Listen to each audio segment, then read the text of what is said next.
D'ailleurs, en parlant de Last of Us, jeux vidéo post-apo, Ariane, Metro Exodus. C'est l'heure. Alors, Metro Exodus, parle-nous-en un petit peu. Eh ben, Metro Exodus que tu as juste devant toi, Karel, c'est le nouveau RPG de 4A Games. C'est aussi le 3e volet d'une série qui est adaptée de livres à la base. Cette fois, c'est devant Charlie. C'est donc une série de livres écrite par Dmitry Glukovski, qui a également pris part à l'écriture des jeux. C'est la suite de Metro 2033 et Metro Last Light, et ça raconte l'histoire d'Artyom, un peu plus de 20 ans après une guerre nucléaire qui a forcé l'humanité à se replier sous terre. Alors justement, la grande nouveauté, c'est que ce jeu ne se déroule pas intégralement sous terre. Et oui, là on a eu un peu d'ambition de la part de 4A Games. On quitte les souterrains du métro et on part en exode, d'où le titre, sur 9000 km à travers la Russie. Le jeu dure une année, on a les saisons qui sont incluses dans le jeu avec un système de météo dynamique, ambiance par exemple tempête de sable au milieu du désert. On a également un cycle jour-nuit qui est assez important au niveau du gameplay puisque il influence le comportement des ennemis.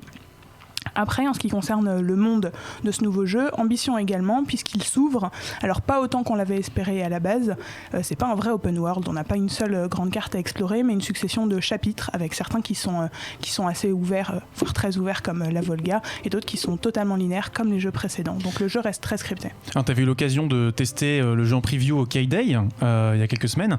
Est-ce que ton avis a évolué au vu de la copie finale ? Pas vraiment, c'est-à-dire que voilà, je considère que j'ai pas passé un mauvais moment, je considère que le jeu a vraiment des qualités, notamment au niveau de sa narration environnementale qui est très maîtrisée, il y a un vrai sens du détail. Le jeu fait un gros travail pour être immersif, pour que ces décors post-apo soient crédibles. Par exemple, vous êtes au bord de la Volga, vous avez envie d'aller explorer cette petite maison à moitié effondrée là au bord de la rivière, vous allez trouver un squelette encore dans la position où il était quand il est mort d'une bombe atomique. Donc voilà, univers crédible. Même chose du côté des personnages, il faut savoir que parmi les chapitres dont je parlais tout à l'heure, il y en a qui sont en fait des tranches de vie dans le train. Donc en fait vous pouvez avec vos coéquipiers aller fumer une clope ou jouer de la guitare, ce genre de choses. Et après niveau gameplay, c'est de la survie dans un univers post-apo. Donc il faut ramasser un peu tout ce que vous pouvez. Il y a un gros système de craft ensuite et grosse importance de la gestion des ressources. Donc l'ambiance est là, le visuel est là, de ce côté-là on n'a pas de soucis. Raconter comme ça a l'air plutôt prometteur, mais du coup qu'est-ce qui coince ? C'est une succession de défauts principalement techniques en fait. Gros problème avec l'IA notamment, qui n'est pas un nouveau problème chez Metro. Mais là ça fait 6 ans que la Slate est sortie maintenant, donc c'est un peu dommage que par exemple quand il fait nuit, les ennemis perdent quand même une bonne portion de QI. Voilà, la crédibilité en prend forcément un peu un coup. Après, moi, mon premier souci quand j'ai testé le jeu, c'était la caméra que je trouvais assez rigide pour un FPS. Au bout de 20 heures de jeu, je m'y suis faite. La mauvaise nouvelle, c'est que je trouve que certains gunfights, notamment ceux qui sont assez rapides contre les mutants, peuvent perdre en saveur. Et après, il y a une suite d'imperfections de gameplay. C'est un très mauvais platformer, par exemple. Donc, sauvegardez bien avant de sauter sur cette barque qui se balance au-dessus du vide. et puis sinon, Artyom rejoint le commandant Shepard au panthéon des pires conducteurs de jeux vidéo. Donc voilà. Et puis, il y a des trucs un peu irritants au niveau du côté RPG pur. Par exemple, Artyom ne prononce pas le moindre mot durant tout le jeu, y compris quand on lui pose une question. Ça fait un petit peu bizarre. Voilà. Du coup, moi, pour résumer mon avis sur Metro Exodus, encore une fois, j'ai pas passé un mauvais moment. Je trouve que il y a une grande force toujours de la série sur son histoire, sur la façon dont le jeu met en place son univers. On a une belle aventure, on a un beau dernier chapitre que je ne spoil pas, mais qui est un très bel hommage à l'ADN de la série. C'est dommage que les finitions pêchent un peu, notamment quand c'est des défauts qui sont en fait pas nouveaux. Très bien, mais en fait ce que tu nous dis de là, c'est que c'est un jeu qui a beaucoup d'ambition, mais qui peut-être n'a pas suffisamment d'introspection par rapport à ce qu'ont réussi ou pas les jeux précédents, et du coup voilà, c'est un peu un compromis entre ce qui fait l'ADN de la série et ce qu'ils ont voulu rajouter, en fait. Ouais, c'est un peu ça, ouais. Et toi, t'y as joué, Mehdi, un petit peu à Metro J'ai joué 1 heure et demie, à peu près. D'accord. À Exodus ou à Metro en général Non, à Exodus. Le Metro, j'avais joué au premier, que j'avais lâché en route. C'est un peu un truc qui catégorise mon rapport à la série. Assez souvent, je lâche en route. Pareil, je rejoins le côté DA et narration environnementale qui, en général, est vraiment vraiment un point fort du jeu, le système effectivement de masque à gaz, etc.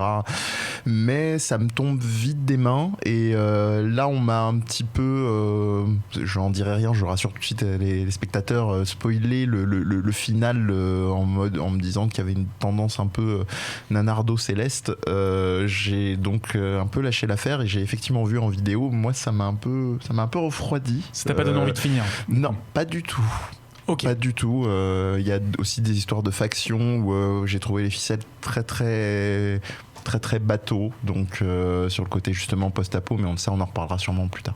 Tout à fait. Ah oui, oh là là, habile, tu poses tes pions, c'est bien. De l'autre côté du plateau, est-ce que ce Metro Exodus vous fait envie?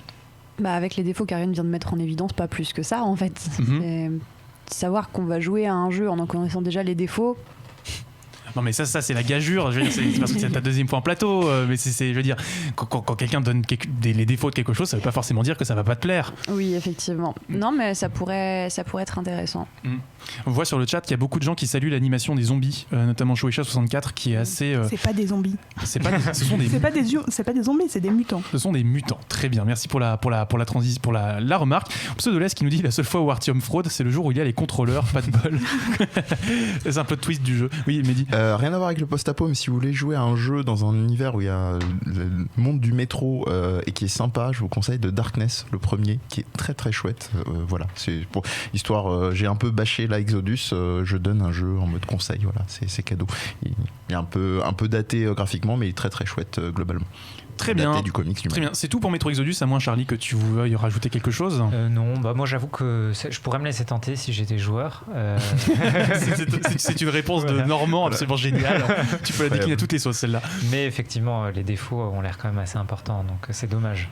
Bon bah écoute, en tout cas, tu vas donner ton avis, chacun donner son avis, et moi j'ai hâte d'y jouer perso. C'est un peu le premier épisode, j'ai jamais joué à Metro, je sais pas si c'est un bon épisode pour commencer. Tu peux commencer sans avoir fait les précédents. Ok, très bien. Bon voilà, je me laisserai tenter un peu de curiosité avant le mois de mars qui s'annonce assez mouvementé, notamment du côté de l'industrie japonaise. Jeux vidéo, BD, manga, séries et cinéma de genre. L'actu Pop & Geek, c'est dans Hyperlink, votre cocktail de bulles et de pixels, avec Karel et son équipe, tous les dimanches à 16h, en direct sur VL.